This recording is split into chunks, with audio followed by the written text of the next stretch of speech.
നമസ്കാരം. നടിയെ ആക്രമിച്ച സംഭവത്തിൽ വിധി വരാൻ കേവലം 2 ദിവസങ്ങൾ മാത്രം ശേഷിക്കെ പൂർണ്ണ ആത്മവിശ്വാസത്തിലാണ് ദിലീപ്.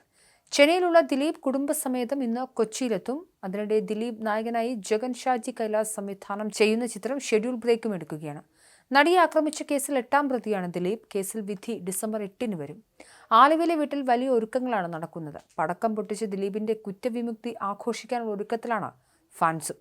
ദിലീപിന്റെ കുടുംബവും പ്രിയപ്പെട്ടവരുമെല്ലാം വിധി വരുന്ന ദിവസം ആലുവയിലെ വീട്ടിലുണ്ടാകും. അന്ന് ഭ ഭ ബ എന്ന പുതിയ സിനിമയുടെ ട്രെയിലറും പുറത്തുവരും. ഇതെല്ലാം കേസിൽ പുഷ്പം പോലെ ജയിക്കുമെന്ന ആത്മവിശ്വാസമാണ് ദിലീപ് ക്യാമ്പിനുള്ളതെന്ന സന്ദേശമാണ് നൽകുന്നത്. പുതിയ ചിത്രം ഭ ഭ ബയുടെ പ്രൊമോഷന് ദിലീപിന് പങ്കെടുക്കുന്നതിനാലാണ് ഇപ്പോൾ അഭിനയിക്കുന്ന ചിത്രത്തിൽ നിന്നും ബ്രേക്ക് എടുക്കുന്നത്. നവംബർ 12-ന് തൊടുപുഴയിൽ ചിത്രീകരണം ആരംഭിച്ച ജഗൻ ഷാജി കൈലാസ് ചിത്രത്തിൽ ദിലീപ് ഇതുവരെ കാണാത്ത വേറിട്ട ഗെറ്റപ്പിൽ വ്യത്യസ്ത പ്രായത്തിലുള്ള കഥാപാത്രമായാണ് എത്തുന്നത്. ത്രില്ലർ ഗണത്തിൽപ്പെടുന്ന ചിത്രത്തിൽ ദിലീപിന് അച്ഛൻ വേഷമാണ്. എറണാകുളത്തും ചിത്രീകരണമുണ്ട്. ബിനു പപ്പു, അശോകൻ, ഷാരി തുടങ്ങിയവരാണ് മറ്റു താരങ്ങൾ. ഉർവശി തിയേറ്റേഴ്സിന്റെയും കാക്ക സ്റ്റോറീസിന്റെയും ബാനറിൽ സന്ദീപ് സേനനും അലക്സി കുര്യനും ചേർന്നാണ് നിർമ്മാണം.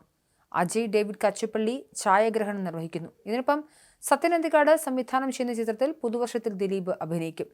18 വർഷത്തിനു ശേഷം ദിലീപും സത്യൻ അന്തിക്കാടും ഒരുമിക്കുകയാണ്. ഡിസംബർ 18-ന് തിയേറ്ററിലെത്തുന്ന ഭ ഭ ബ പൂർണ്ണമായും ദിലീപിന്റെ അഴിഞ്ഞാട്ടമാണെന്നാണ് റിപ്പോർട്ടുകൾ.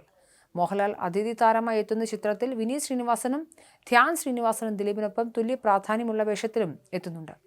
2017 ഫെബ്രുവരി 17-നാണ് നടി രാത്രി യാത്രക്കിടെ ആക്രമിക്കപ്പെട്ടത്.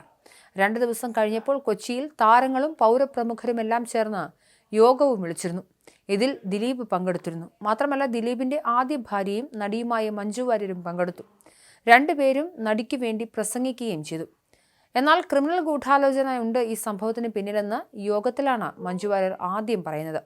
ഇതോടെയാണ് വലിയ സംഘം നടിയെ ആക്രമിച്ച സംഭവത്തിന് പിന്നിൽ പ്രവർത്തിച്ചിട്ടുണ്ടെന്ന ചർച്ച ആരംഭിക്കുന്നത് തന്നെ. സ്ത്രീക്കും പുരുഷനും തുല്യമായ പരിഗണന കിട്ടണമെന്നും മഞ്ജു വാര്യർ പ്രസംഗിച്ചിരുന്നു. ഈ പരിപാടിക്ക് ശേഷം 3-ാം ദിവസം ദിലീപ് മുഖ്യമന്ത്രിക്ക് സന്ദേശം അയച്ചു.